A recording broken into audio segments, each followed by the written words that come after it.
Ito guys, pag-usapan lang natin ang nakakagulat na balita. Reaction ni Mami Min Bernardo sa 85 million. Ginulat si Catherine. Catherine na shock at nabigla. Oo, naalam naman natin kasi guys, yung pagod at hirap at naiintindihan umano guys ni Mami Min Bernardo, si Catherine Bernardo. Kasi guys, pagod na siya. 'Di ba?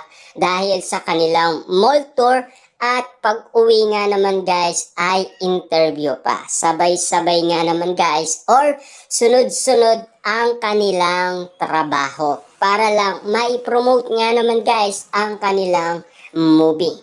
Pero pinutol na ni Mami Min Bernardo ang duda at takot at balisa ni Catherine Bernardo. Dahil siyempre reaction kasi guys ni Mami Min Bernardo, panalong panalo.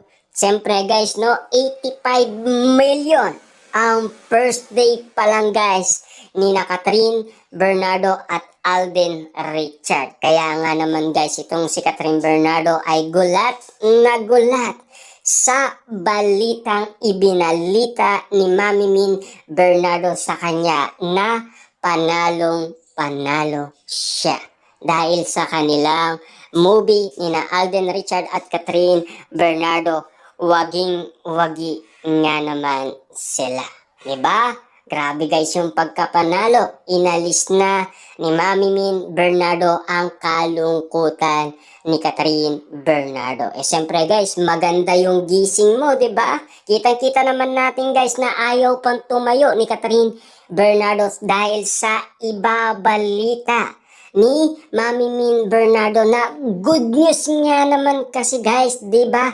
Kahit madaling araw pa lang guys, meron nang nagte-text kay Mami Min Bernardo na ginulat nga naman siya guys dahil sa first day earnings ng Hello Love Again ay kumita nga naman sila guys ng 85 million. Dahil sila nga naman guys ang tumalo sa lahat ng movie. Siyempre guys, no, tinalo nga naman nila ang una nilang movie na Hello, Love, Goodbye. Kitang-kita naman natin kasi guys ang resulta. 'Di ba? Malayong nga naman.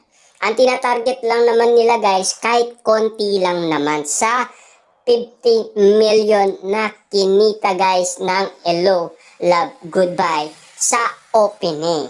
Siyempre guys, 'di ba? Magugulat ka na lang dahil mas level up pala guys ang ibibigay na resulta sa kanila. 85 million ang opening pala guys na earnings ni na Catherine Bernardo. Kitang-kita naman natin guys, no? Grabe. Ito yung nakakagulat nga naman guys, 'di ba?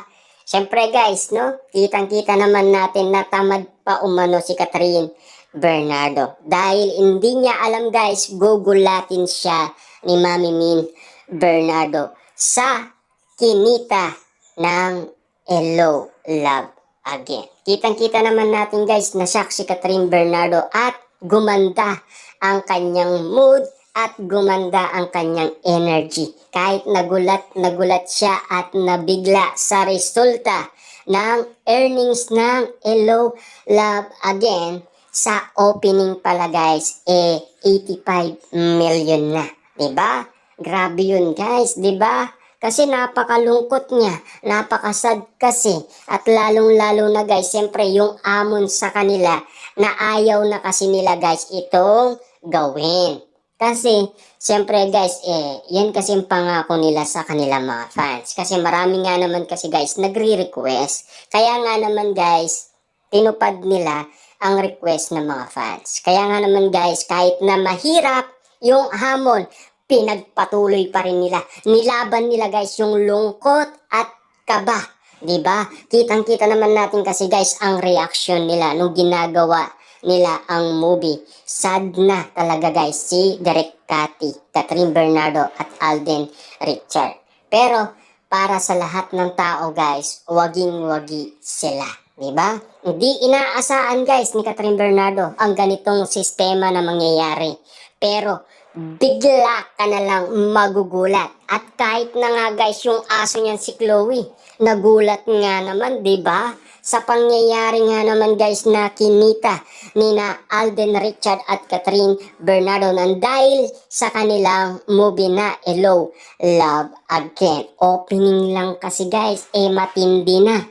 Talagang panalong-panalo na, 'di ba? Kitang-kita naman natin kasi guys ang mga resulta na talagang mas patok ang movie ni na Catherine Bernardo at Alden Richard.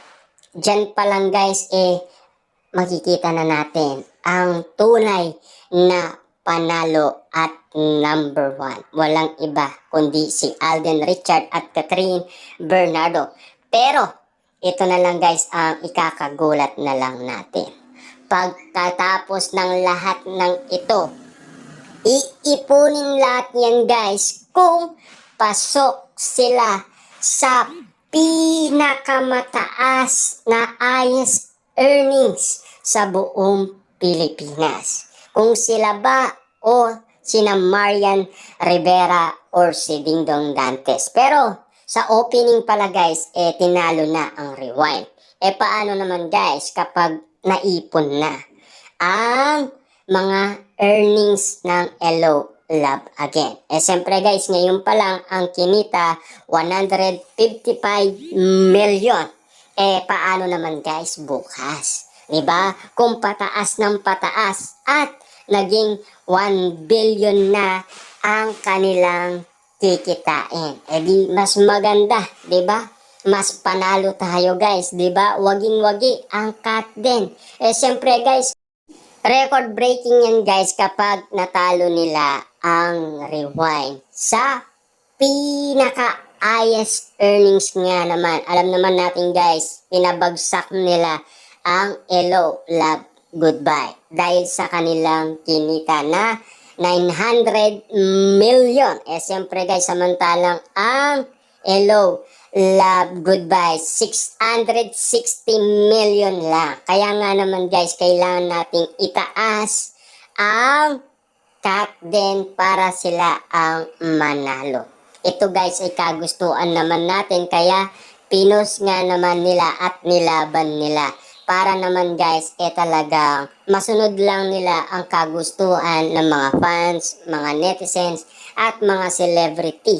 At lalong-lalo na guys, ang mga media na matagal nang nagre-request nga naman sa ikalawang movie ni na Catherine Bernardo at Alden Richard. Na sana nga guys magwagi sila hanggang sa matapos nga naman, 'di ba? Para victory nga naman guys, para nga naman guys record breaking nga naman ito sa buong mundo. Na sina Alden Richard at Catherine Bernardo ay waging-wagi sa kanilang movie na Hello, Love Again. Siyempre guys, sa una pa lang guys, masaya na sila.